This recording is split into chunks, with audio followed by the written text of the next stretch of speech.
Magandang araw mga tropa! Welcome sa Anime and Manga Review. Ako si Ninong Gaming at ngayon magre-review tayo tungkol sa upcoming Jujutsu Kaisen Chapter 267. Ang chapter na ito ay tiyak na magdadala sa atin sa isang kapanapanabik na yugto sa laban ni Yuji at Sukuna. Huwag kalimutang i-like ang video na ito at mag-subscribe kung hindi ka pa nakasubscribe. Tara, simulan na natin.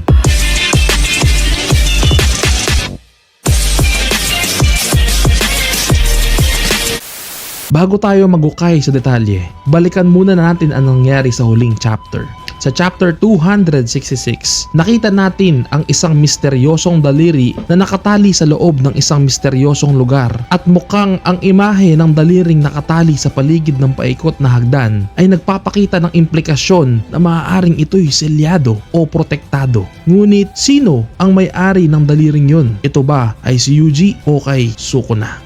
Dito sa chapter 266, ipinakita ang isang daliri na nakatali sa pagitan ng mga paikot na hagdan. Mukhang may dalawang posibleng sagot dito. Una, maaaring si Yuji ang nagputol ng kanyang daliri at ginawa itong cursed object. Bakit niya ginawa ito? Marahil gusto niyang gamitin ang daliri para itrap si Sukuna na magdudulot ng pansamantalang seal sa kanya. Ngunit ito ba ay sapat upang tanggalin ang banta ni Sukuna sa kabuuan? Pangalawa, baka ang daliring yon ay pag-aari ni Sukuna. Kung ganito nga, ano ang plano ni Yuji sa daliri? Posibleng pinakain niya ang kanyang daliri kay Rika upang magamit ang kapangyarihan ni Sukuna. At ngayon, sinusubukan niyang itrap si Sukuna gamit ang daliri na iyon. Ngayon, humangtong tayo sa main event, ang laban ni Yuji at Sukuna. Ang laban na ito ay malapit na sa climax. At sa kasalukuyan, mukhang si Yuji ay nasa kanyang pinakamataas na antas ng kapangyarihan. Ngunit maaaring meron pang mga surprise na ipakita si Yuji sa darating na chapter dahil alam naman natin na si Gege Akutami ay mahilig sa mga surprise at unexpected turns of event. Ang kanyang mga bagong kakayahan kasama na ang domain expansion ay inaasahang magdudulot ng matinding pinsala kay Sukuna. Nakakaintriga kung paano magpapatuloy ang kanilang laban.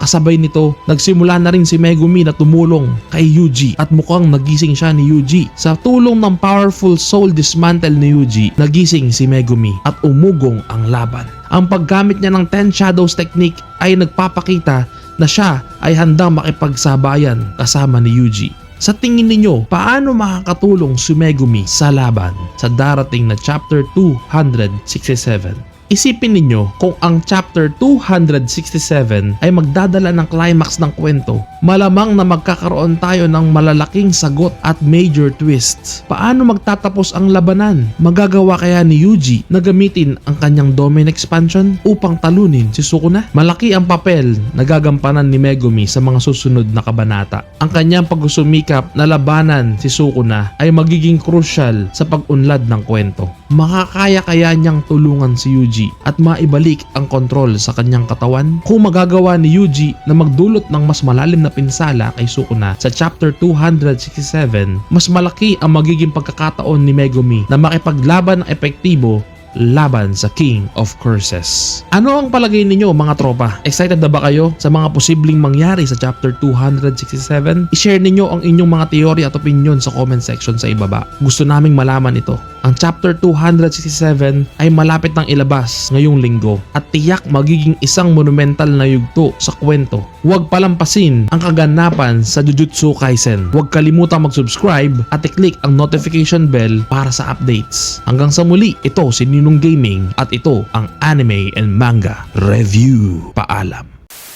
領域展開